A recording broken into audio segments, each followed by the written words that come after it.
वृद्धावस्था के कारण उसका रूप बिगड़ गया, बुद्धि कमजोर हो गई, शरीर रोगी हो गया, अग्नि मंद पड़ गई, पुरुषार्थ और भोजन दोनों कम हो गए, बस घोर चिंता। अब पता ही नहीं चल रहा, सोच निकल गई,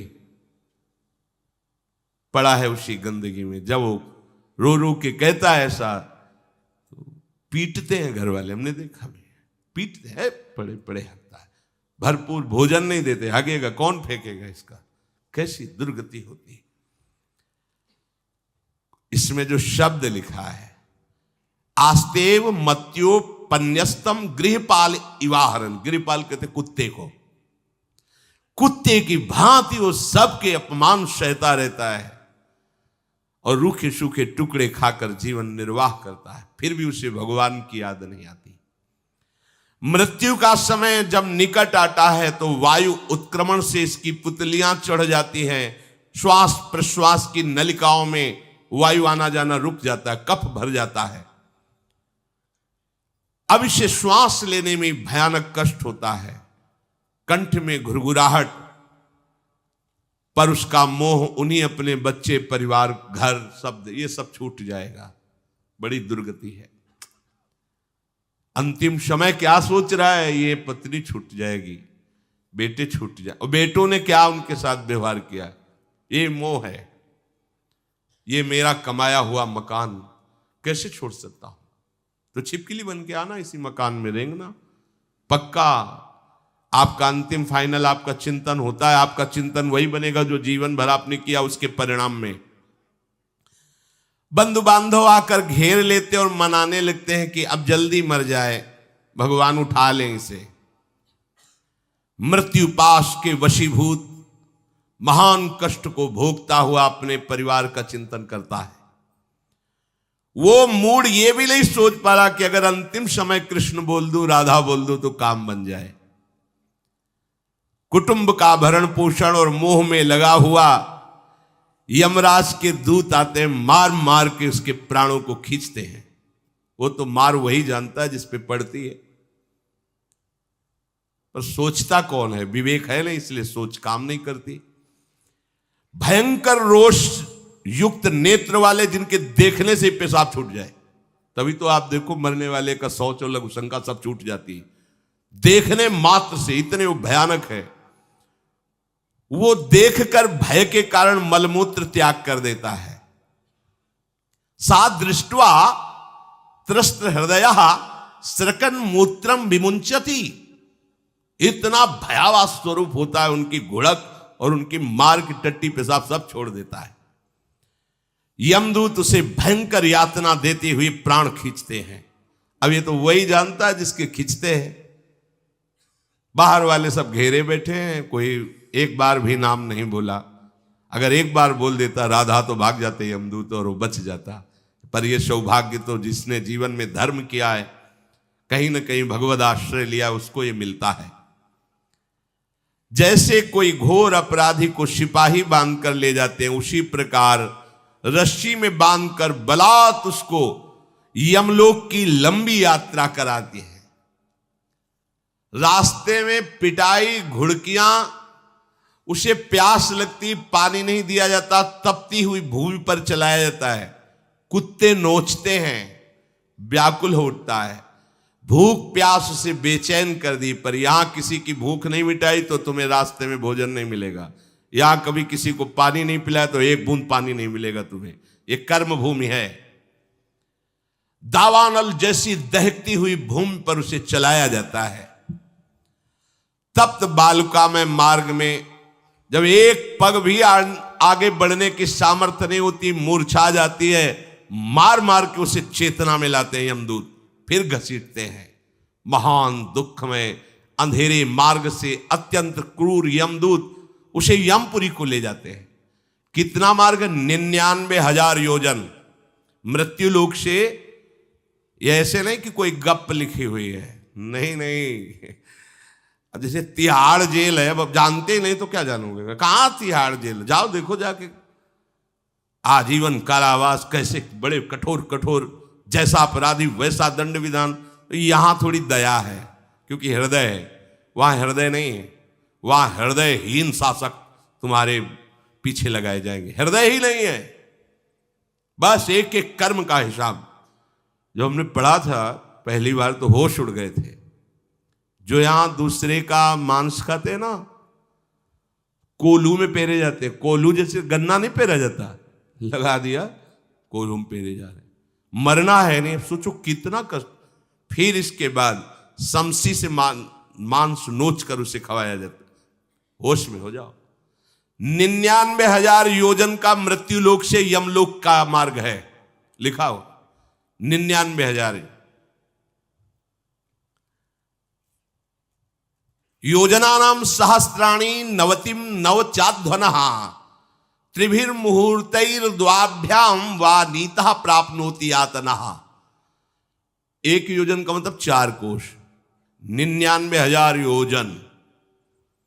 इतने लंबे मार्ग को 2 या 3 मुहूर्त में तय करना, दौड़ा के 2 या 3 मुहूर्त, बहुत कम समय। फिर वहां पहले से तय, इसको इस नरक में डालो, इसको इस नरक में। वहां इतना समय, थोड़ी भीड़ लगी है। जैसे अपने एक फोड़ा हुआ तो अपने इतने कष्ट समझते, अस्पताल जाओ देखो चीख लगी, किसी का पैर टूटा, किसी कुछ, ऐसे ही वहां सब हिसाब हो रहा है। उसको धधकती हुई लकड़ियों में जलाया जाता है, कहीं दूसरों के द्वारा काट काट कर उसको उसका ही मांस खिलाया जाता है। यमपुरी के कुत्तों के भयानक दांत होते हैं, जिंदा, अब मरना है नहीं वहां। भयानक गिद्धों के द्वारा आंतें खींची जाती है। यहां सांप बिच्छू डांस जिसको मारा है वहां भयंकर रूप रखकर उसका खून पीते हैं। हिसाब है बहुत होश में।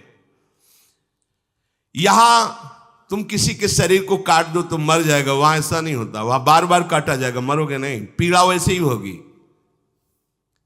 बड़े भयानक कष्टों को भोगता है। तामिस्त तामिस्त रौरव आदि नरकों को भोगता है। हे माता, भगवान कपिल देव जी कहते हैं, जो पुण्य आत्मा लोग होते हैं स्वर्ग आदि में जाकर पुण्य भोगते हैं, लेकिन दोनों को फिर गिरना होता है, क्योंकि वो भगवान का भजन नहीं किए, इसलिए पुण्य भोग कर मृत्यु लोक आते हैं, वो पाप भोग कर नरक से मृत्यु लोक आते हैं।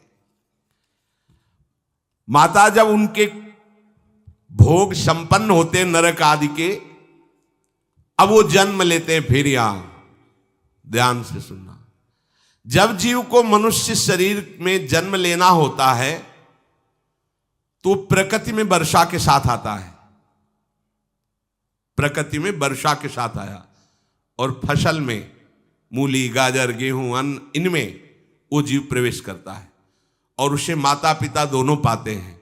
तो सप्तम धातु वीर के रूप में परिणित होता है जीव।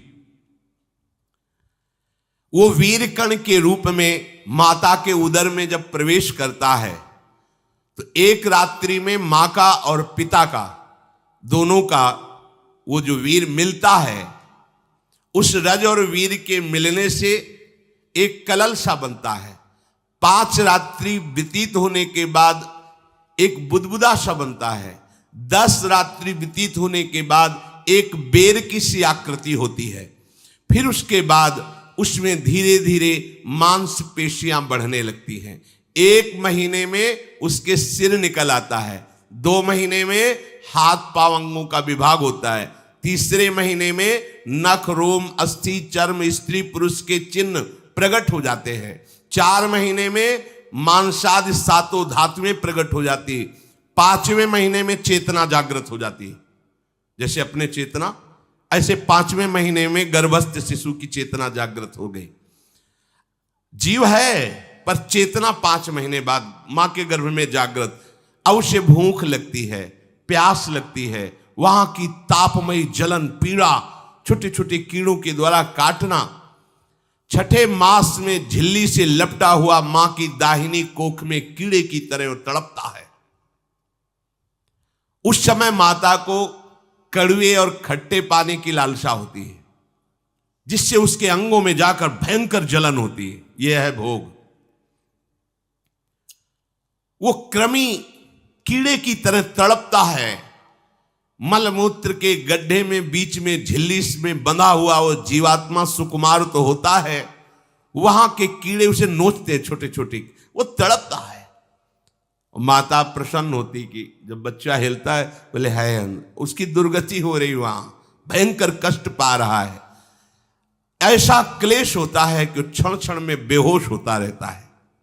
माता के खाए हुए कड़वे, तीखे, गरम, नमकीन, रूखे, खट्टे, यही पदार्थ पाने की इच्छा होती है माता, क्योंकि उसको भोग भोगना है। उसके कोमल शरीर में भयानक पीड़ा होती है जब माता ऐसे पदार्थ खाती है। गर्भाशय की झिल्ली में लिपटा हुआ, आंतों और मलमूत्र से घिरा हुआ सिर, पेट की और पीठ और गर्दन एक कुंडलाकार ऐसे कंकण जैसा, ऐसी आकृति गर्भस्थ शिशु की होती है। पिंजड़े में बंद पक्षी के समान पराधीन, ना तो वो हिल डुल सकता है ना बोल सकता है, बड़ा असमर्थ दुख को भोग रहा है, चेतना पूरी है। इसी समय भगवान द्रवित होकर उसे ज्ञान देते हैं, गर्भस्थ शिशु को, सबको। जे उसे ज्ञान होता है तो सैकड़ों जन्म के कुकर्मों से याद आते हैं, सैकड़ों जन्म के। ओहो, ये मेरे कर्म का ही फल, मैंने ऐसे कर्म किए इसलिए ये दुख भोग रहा हूं। बेचैन हो जाता है, कैसे निपट पाऊंगा, सैकड़ों जन्म के कर्म जमा है। अब महान अशांति उसके हृदय में, उस शरीर में भयंकर पीड़ा। कुंडलाकार शरीर है, हिल भी नहीं सकता है, बस कीड़े काटते, बड़ी तड़पन, बड़ी जलन, भूख प्यास की जलन। अब एक और भयानक जलन हुई, उसे स्मरण हो जाता है कई जन्मों के, सैकड़ों जन्मों के पाप कर्मों का। 7वां महीना आरंभ हुआ कि ज्ञान का उन्मेष हो गया। अब प्रसूति वायु उसे चला रही है, तड़पता है वो। सप्त धातु में स्थूल शरीर से बंधा हुआ वो जीव भयभीत होकर के पुकारता है, अगर कोई भगवान है तो एक बार मुझे यहां से निकाल दे। वो विनय करता है भगवान से, कोई अगर भगवान है जिसने मुझे इस बंधन में डाला है, एक बार निकाल दे, यहां से जाके केवल भजन करूंगा। जीव कहता, जंतुरुवाच तस्योपशन्नमवितुम जगदिच्छयात् नाना तनोर्भुवि चलच्चरणारविंदम सोहम ब्रजामि शरणम रकुतो भयम में येने दृशी गतिरदर्श सतोनुरूपा। हे प्रभु, मैं बड़ा अधम हूं। ये ज्ञान भगवान की तरफ से गर्भस्थ शिशु को होता है। देखो, स्वयं वो इतना कष्ट पा रहा है, फिर जब आप गर्भ हत्या करते हैं तो आपका पाप कितना बड़ा होगा, सोचो। सब माताओं से विनय है, संयम से रहो, सावधान रहो। ये हत्या ऐसी नहीं कि तुम्हारे दान पुण्य से क्षमा हो जाएगी। ये जो भ्रूण हत्या है, गर्भ हत्या है, बहुत बड़ा पाप है। आप लोग अज्ञान के कारण इसको ध्यान नहीं देते, इसे खिलवाड़ समझते हो। कितना ज्ञान है। बेटी ही मां है, बेटी ही बहन है, बेटी ही पत्नी बनती है, बेटी ही किसी के जीवन को धारण करने वाली बनती है। और आपने गर्भ में देख लिया बेटी है, तुम स्वयं मां होकर उसका साथ दे रहे हो, उसका नष्ट करने के लिए। हमारी तो बात ही समझ में नहीं आती, क्या बुद्धि भ्रष्ट हो गई। अगर पुरुष का इतना महत्व है तो बेटियां ना हो तो तुम्हारी कौन सी गति होगी, सोचो जरा। जीना मुश्किल हो जाएगा तुम्हारा। तुम पुरुष किस काम के रह जाओगे। तुम्हारा अर्धांग काट दिया जाए तो तुम कैसे होगे। ये स्त्री स्वरूप अर्धांग है। जिस घर में मां बहन नहीं है, स्त्री स्वरूप नहीं, श्मशान जैसा वो होता है। ध्यान दीजिए, ये बहुत बड़ी गलती है जो अपनी बेटियों की हत्या करते हैं। और ये वो पाप है जो अक्षम्य अपराध है। स्त्री हत्या करना शास्त्रों में बहुत बड़ा पाप कहा गया है। फिर वो तो बच्चा है, बिल्कुल नहीं। जिनसे हो गया है, श्रीमद् भागवत का सप्ताह मूल संस्कृत से सुनो और भगवान से प्रायश्चित प्रार्थना करो कि हे नाथ, भूल से गलती हो गई, दूसरा कोई उपाय नहीं, ध्यान से समझ लीजिए। तुम्हारे भ्रूण हत्या, गर्भ हत्या के पाप को नष्ट करने में एकमात्र श्रीमद् भागवत समर्थ है, दूसरा कोई नहीं। कोई दान पुण्य तीर्थ स्नान तुम्हें क्षमा नहीं कर पाएगा। यह ऐसा महापाप है। अगर हृदय में जलन करके और मूल संस्कृत के द्वारा पूरी 7 दिन में भागवत श्रवण की जाए नियम से, तो भागवत समर्थ है, इस हत्या के पाप से भी आपको मुक्त कर देगी। जिनके ऐसे हत्या हो गई हो करवा लो, नहीं तो बुद्धि आगे भ्रष्ट करके तुम्हें हरि गुरु से विमुख कर देगा। ये पाप ऐसा नहीं कि तुम्हें 2-4 माला घुमाने से क्षमा हो जाएगा। ये महत अपराध है। सबकी समझ में नहीं आता, समझ जाओ, नहीं तो आप जहां भी हो वहीं से भ्रष्ट कर देगा। यह अपराध नष्ट नहीं होगा, श्रीमद् भागवत की कृपा से नष्ट हो जाएगा। यह हमें बहुत विश्वास है। श्रीमद् भागवत सप्ताह की यह है ही महामहिम। प्रेत योनि को प्राप्त धुंधकारी को सीधे भगवत पार्षद स्वरूप देकर परम पद में आरूढ़ कर दिया। केवल 7 दिन की मूल संस्कृत एक भी श्लोक नहीं छूटना चाहिए। अगर सप्ताहिकी का पारायण हो तो इस भ्रूण हत्या, गर्भ हत्या से भी निवृत्ति मिल जाए। अब वो जीव भगवान को पुकारता है, मैं बड़ा नीच अधम हूं। आहा, भगवान आपने जो मुझे गति दिखाई है तो मेरे कर्म के अनुसार ही है, आपका इसमें कोई दोष नहीं। हम लोग जब कष्ट भोगते तो भगवान से कहते हैं हमने तुम्हारा क्या बिगाड़ा। भगवान ने नहीं बिगाड़ा, तू खुद देख क्या बिगाड़ लिया अपना। करो पापाचरण। अब देखो, हमने तो जीवन में कोई पाप नहीं किया और कितने गर्भ हत्या की है, कितनी खिलवाड़ समझे हो। ये बिल्कुल भयावह चीज है, आप लोगों को नहीं। हम बार बार इसीलिए कह रहे कि भयावह वस्तु है, तुम्हें बहुत ऊंचाई से घसीट के भ्रष्ट कर देगी। बहुत होश में हो, भूल के कभी ऐसा न करना जहां तक हमारी आवाज पहुंचे, जहां तक सुनाई दे। गर्भ हत्या मत करना, संयम से रहो। इस तरह का व्यवहार मत करो कि तुम्हारा मनुष्य जन्म ही व्यर्थ चला जाए। इसमें तीनों को बराबर दंड मिलेगा। गर्भ हत्या कराने वाला, गर्भ हत्या की प्रेरणा देने वाला और गर्भ हत्या में सहयोग देने वाला, जो औषधि डॉक्टर या जो भी, तीनों को दुर्गति होगी। माता, पिता, प्रेरक और कर्ता। ऐसा नहीं कि आप डॉक्टर हो तो आपको गर्भ हत्या करने का अधिकार नहीं। आप डॉक्टर हो दूसरे के शरीर को स्वस्थ करके निरोग करने के लिए, हत्या करने के लिए नहीं। कोई भी हमारा संविधान ऐसा आदेश नहीं करता कि आप गर्भ हत्या कर दो। ना भागवतिक और ना भारतीय संविधान ऐसा संविधान आदेश नहीं करता। अब वो जीव कह रहा है कि प्रभु मेरे योग्य ही है, आपने जो मुझे दंड दिया है। मैंने सुना है कि आपकी शरण में जो आता है आप उसकी रक्षा कर लेते हैं। आपकी जो शरण में हो जाता है वो इस भूमि पर, भारत भूमि पर, विश्व पर निर्भय विचरण करता है। कोई उसे भय नहीं प्रदान कर सकता।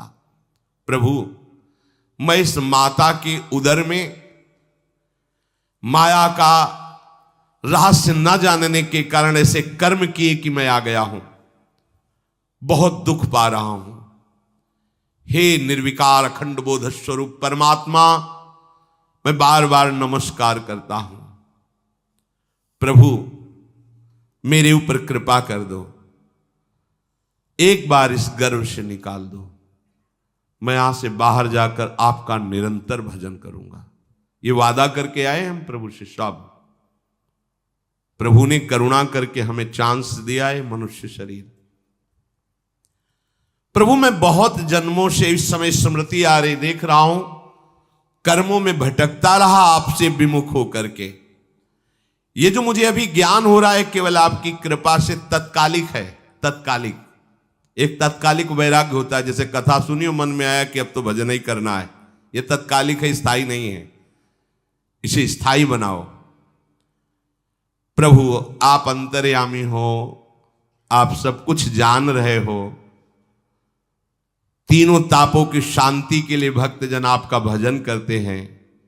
मैं देहधारी होकर जीव माता के उदर में मलमूत्र से रुधिर की झिल्ली में फंसा हुआ माता की जठराग्नि के ताप से जल रहा हूं। प्रभु, एक एक क्षण में यहां विकल होकर केवल इंतजार कर रहा हूं कि किस समय मुझे यहां से निकाला जाएगा।